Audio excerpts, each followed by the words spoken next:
I hate that thing. Okay, I don't like to be that harsh, but really, that frustrated me so much.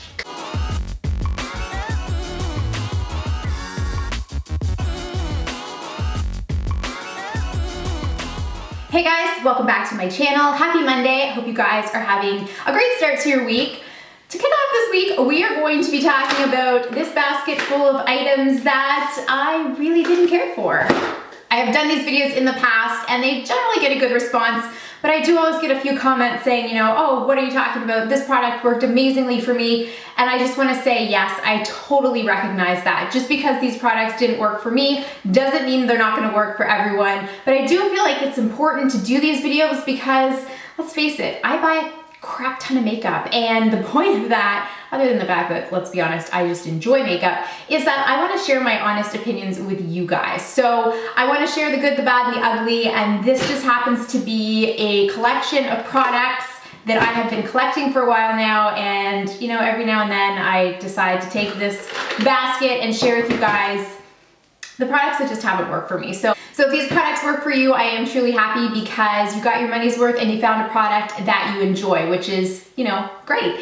Also, I do just want to mention really quickly, by no means are these specific items a reflection of the brand as a whole. I always like to mention that. This is just a product by product sort of basis review here, and it doesn't mean anything about the brand as in its entirety. So of course I do have makeup, but I do have a couple tools that I wanted to mention, and oh man, you guys. Okay, so this is a hairbrush, obviously. So I have been on the hunt for a really good detangling brush for myself and my daughter, who has very long hair. And I saw this at Walmart one day. This is by Michael Mercier, and it's called the Professional Detangling Brush. You're supposed to be able to use it in your hair wet or dry. There are a few things I really, really hated about this thing. First of all, it hurts like a... The bristles are so hard. There's like barely any flexibility to these, and it just feels like you're scratching your scalp when you run this through your hair. I was using this on my daughter's hair, and I was brushing out her tangles, and I could see the tangles working themselves out and down her hair, and I was like, okay, maybe this is working. But then I noticed at the end, they just started breaking. So this was just breaking the tangles apart. It wasn't actually detangling, it was just like snapping the hair, damaging it, and I stopped using this. My daughter hated this brush. As soon as I put it through her hair, she was like, ow, stop, this hurts. So I really don't recommend this. I did keep this guy here just to show you. This is the Tangle Tamer, which I think is Sally Beauty's answer to the Tangle Teaser from Sephora. The other one I really like is the Wet and Dry brush from Sally's. These are cheaper and they are just so much better. They detangle, they don't hurt, and they do not break your hair. I really don't recommend this. This is one of those like as seen on TV gimmicky kind of brushes, and it wasn't even that cheap. I think it was like $16. Don't waste your money, guys. This was not good. Okay, next I have a brush. This is from e.l.f. and please don't get me wrong, there are a lot of e.l.f. brushes that I do really enjoy, but this just wasn't one of them. This doesn't have a name on it, but I believe it is advertised just as their contouring brush. My problem with this, you guys, is that it's just so dense and stiff, even after I washed it, that I just get the sharpest, harshest contour line, and I find this very difficult to blend out. I just end up getting this like really muddy, streaky mess on my face with this brush. There are other brushes that are shaped this way that are, like precise like this, that just do such a nicer job, but I really think this is just too dense, and it just creates a mess. It doesn't look natural. I do want to say I absolutely love the e.l.f. powder brush, which is from the same line, and it's like $3, and this just for an all-over bronzer is amazing. So, like I said, $3 e.l.f. brushes, there are some really great ones. This just happened to make a huge mess on my face, and I just really didn't like it. This. Okay guys, this is the Sonia Kashuk Brush and Sponge Cleanser, and I thought this might be nice for travel, just to throw in my bag and, spot clean my brushes. This did nothing. This didn't create a lot of suds. It created like a film on my brushes. There was definitely something like, there was some product in my brushes, but it didn't suds up and it just didn't cleanse. I tried this several times. I really did. I tried it on several different brushes, and every time I used it, I would then take Just like I like to use the Dr. Bronner's cast iron soap. It's got olive oil in it. I would use some of that and then wash my brushes, and there would just be so much more product coming out that this just really didn't give my brushes the deep cleanse that I want in order to keep them clean. You know, baby soap, even dish soap with a little bit of olive oil, I think is just, it will do the job to really deep clean your brushes. And this just, yeah, no, this did nothing for me personally. Next, I have a hair product, and I just want to preface this by saying that I'm fully aware that I think I am the only person on the planet that does not like this stuff. All right, so this is the Bumble and Bumble Hairdresser's Invisible Oil. It says it's a mist of many wonders. It's supposed to soften, detangle, defrizz, tame flyaways, eases styling, and protects against breakage, heat styling, and UV damage.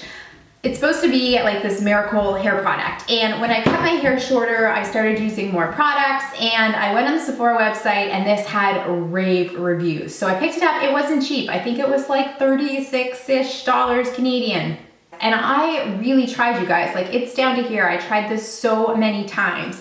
But this just made my hair so limp, and it just weighed it down, and then I wasn't able to really add any sort of curls or waves or texture. It just bleh. It took the volume out of my hair. It made it so limp, and it just was very shapeless. So I don't know. I mean, I'm so confused because so many people, you know, just love this stuff.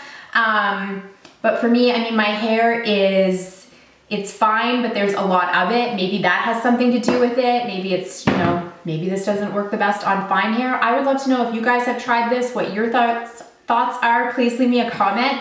But for me, this just, I don't get it. I don't get the hype. It really just made my hair look limp and lifeless. So I wanted to love this. I really did. I spent a decent amount of money on it, but it just didn't do it for me, guys.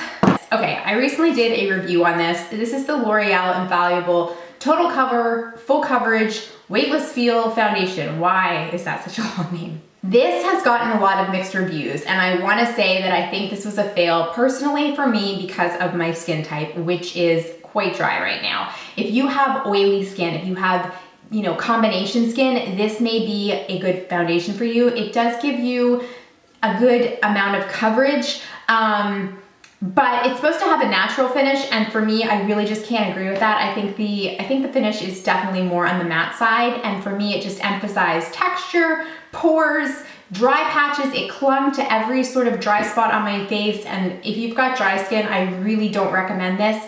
That being said, if you have oilier skin, maybe give it a try. I do love the L'Oreal Invaluable Pro Glow Foundation. I think L'Oreal makes some amazing drugstore foundations, but for me and my dry skin, this just did not jive. Next, I have an eyeshadow palette, and you guys, I gotta be honest, I kind of hate to mention this, but I need to be truthful, and I always tell you guys that I am not influenced by companies. If they send me a product, I always appreciate that. But I'm gonna give you an honest review. This was sent to me by Sleek, and I have to be honest, I just really don't like this. This is the Sleek Eye Lust eyeshadow palette. It's from their 24 karat gold collection. And when I opened this, I got really excited. It looks just like something that would be right up my alley. The colors are beautiful, and there is a combination here of cream and powder shadows. I think, you know, you've got these glowy, dewy shades, and then you've got these kind of like sunsetty tones on the end. This is something that this speaks to me when I look at it. However, the formula of these is just awful. The powders in here aren't so bad. They're workable, but the cream shadows for me are really not that great. I'll insert some swatches, but these are just so patchy. They're very sparse. They don't apply evenly. They crease, and they make my eyelids look so oily, which is so strange because my eyelids don't have a drop of oil on them. They're dry, if anything. But these just, they don't want to stay on my eyes. They slip, they crease, they kind of just like wear off, and you're left with glitter in places, and then like some product that's bunched together in other places. I have tried this so many times because I envisioned such a beautiful, glossy, neutral eye. I was really disappointed in this. It just wasn't what I hoped it would be. I think the idea behind this is really nice. This, you know, beautiful neutral glossy palette with these beautiful hues on the end here, but when I put it to the test, it just really didn't come together, and I really just didn't like the formula. All right, next I have a cheek stick. This is from Pure Cosmetics. I talked about this in last month's BoxyCharm. I received this in a BoxyCharm box. This is the Pure Cosmetics Cheek Stain in Rosé.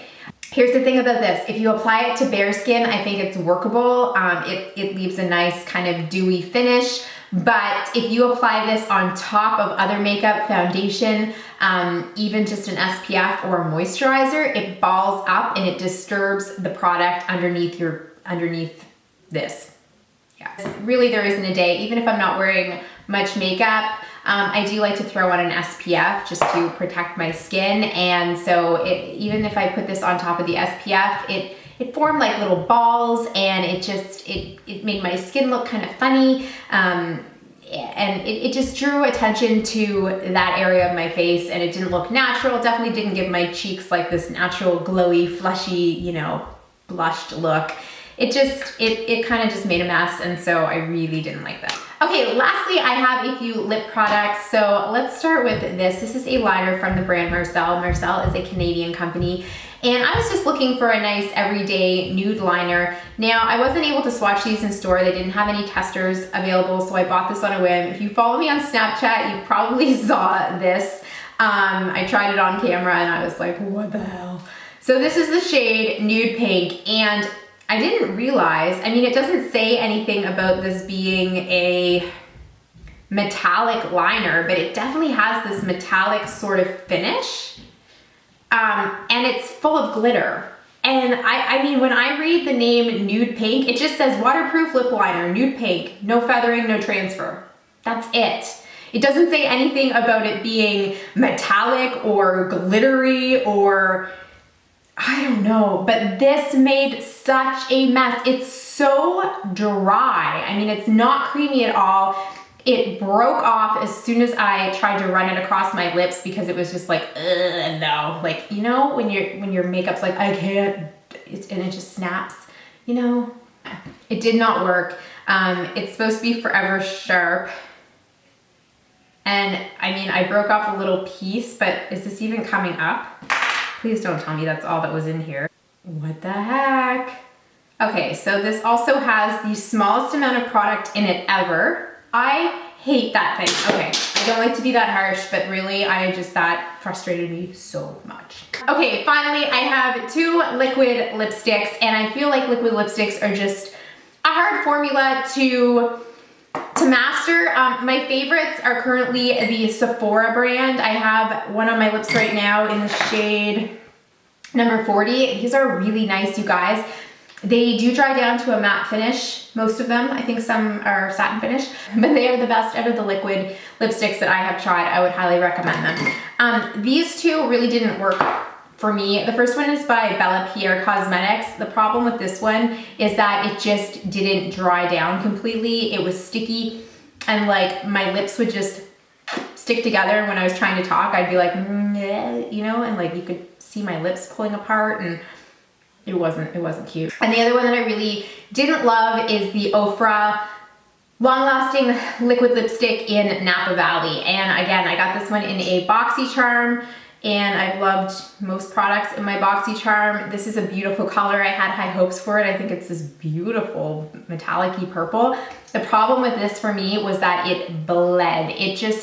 It feathered, it was like falling off my lips. It didn't stay put. With a color this bold, I mean, you want to have a really precise application. And for me, you know, as much as I took my time and tried to really precisely, you know, line my lips and then fill them in, it just didn't want to stay put. And I have heard a couple other people say they had that trouble too. So, you know, there are other people who love this. So I have drier lips. That may be a problem, but for me, it just didn't work. All right, guys, so that is it for my product fails video. Like I said, I know these videos aren't for everyone. I know that a lot of these products probably did work for other people. And please know that I honestly am happy. Feel free to leave a comment and let me know what you like, what you don't like that I've talked about here. I do love hearing from you guys. I think, you know, the conversation in the comment section can always be informative, and that's one of the things I love about YouTube. It's hearing from you guys. So thank you so much for taking the time to watch. If you haven't subscribed, please go ahead and do so. Take care of each other, and I'll see you soon. Bye guys.